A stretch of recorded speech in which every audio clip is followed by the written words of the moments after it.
الرحمن الرحيم.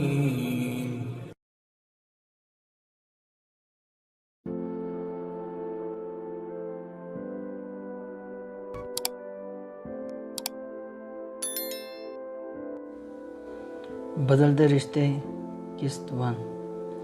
نگینا کی آج شادی کی رات تھی. وہ سج دج کے بیڈ پر سرخ جوڑے میں لپٹی بیٹھی بے چینی سے اپنے ہم سفر کا انتظار کر رہی تھی. اس کے ذہن میں کئی طرح کے خوف تھے. نگینا کالج کی طالبہ تھی. وہ ارشد سے اس کی ملاقات بس اسٹاپ پر ہوئی تھی. ارشد کالے رنگ کی اینک لگائے اور پینٹ شرٹ میں ملبوس نگینا کو تکتا رہتا تھا. شروع میں نگینا نے ارشد پر دھیان نہ دیا، مگر جب وہ ایک ہی جگہ ایک ہی وقت نگینا کے لیے کھڑا ہوتا تھا. نگینا ایک مڈل کلاس فیملی سے تھی. پیار محبت کی باتوں سے بہت دور رہتی تھی. نگینا کی نظر میں محبت صرف شادی کے بعد ہی ہوتی ہے.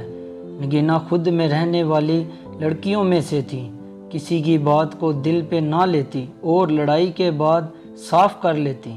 ایک بار کوئی معافی مانگ لے تو اسی وقت معاف کر دیتی تھی. نگینا کے خواب بہت بڑے تھے، مگر گھر کے حالات کی وجہ سے اس کے خواب ادھورے رہ گئے. وہ بس ان خوابوں کو پورا کرنا چاہتی تھی. نگینا کی عمر لگ بھگ 23-24 کے قریب تھی. نگینا کی آنکھیں نیلی گہری اور ہونٹ گلابی تھے. نگینا خود پہ زیادہ توجہ نہیں دیتی تھی، مگر حسن نگینا میں بلا کا تھا جو اسے دیکھتا بس دیکھتا ہی رہتا.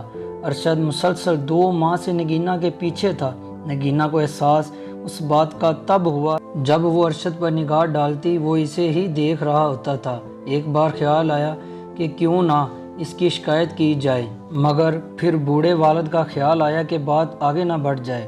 نگینا کا والد محنت مزدوری کرتا تھا. نگینا کے 2 بھائی تھے اور جس میں سے ایک نکما تھا اور دوسرا چھوٹا تھا جو میٹرک میں پڑھائی کر رہا تھا.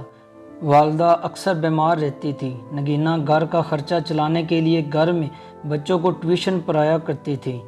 گھر کا خرچہ والد اور باقی نگینا سنبھالتی تھی. نگینا کو ناولز کہانیاں پڑھنے کا بہت شوق تھا. آپ ہر روز میرے راستے میں کیوں کھڑے ہوتے ہیں مسٹر؟ میں مسلسل آپ کو نوٹ کر رہی ہوں. آخر کار آج نگینا نے ارشد سے ہمت کر کے سوال کر ہی دیا. نگینا کا چہرہ چونکہ دوسری طرف تھا، وہ نہیں چاہتی تھی کہ کوئی بات بنے، اس لیے نگینا دوسری طرف چہرہ کر کے بات کر رہی تھی. آپ اپنی نہیں، کم سے کم میری عزت کا تو خیال کریں. نگینا تھوڑی نروس بھی ہو رہی تھی. اس نے انجان شخص سے پہلی بار بات کی تھی. آپ کی عزت کے لیے ہی تو کھڑا ہوتا ہوں. اگر آپ کو شاید معلوم نہیں کہ میرے ساتھ جو لڑکے کھڑے ہوتے ہیں ان کی نگاہ آپ کے جسم پہ ہوتی ہے اور آپ کو شیطانی نگاہوں سے دیکھتے ہیں. میں آپ کی سیفٹی کے لیے کھڑا ہوتا ہوں تاکہ آپ کے ساتھ کوئی بری حرکت نہ کرے.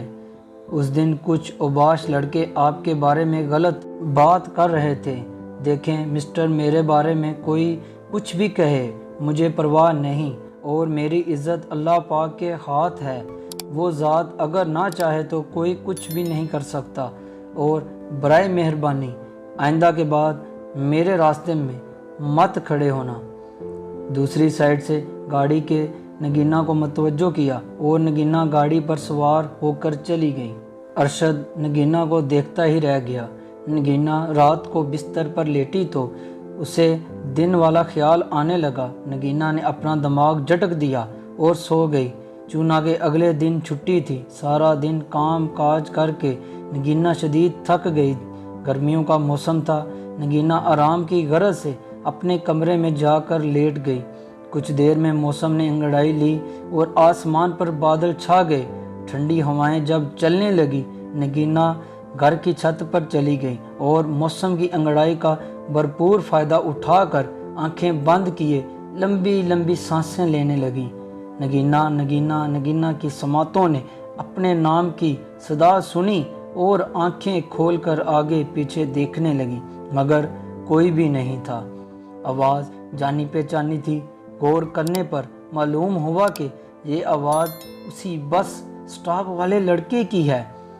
بیچارے کو میں نے خواہ مخواہ میں سنا دی۔ نہ جانے کون تھا، اس کا دل نہ جانے کیوں دل کر رہا تھا کہ وہ اس لڑکے سے معافی مانگے۔ نگینہ نے فیصلہ کر لیا کہ کل اس لڑکے سے معافی مانگے گی۔ اگلے دن بس سٹاپ پر جا کر کھڑی ہوئی۔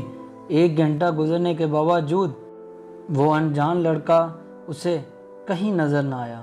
البتہ کچھ فقرے سننے کو ضرور ملے۔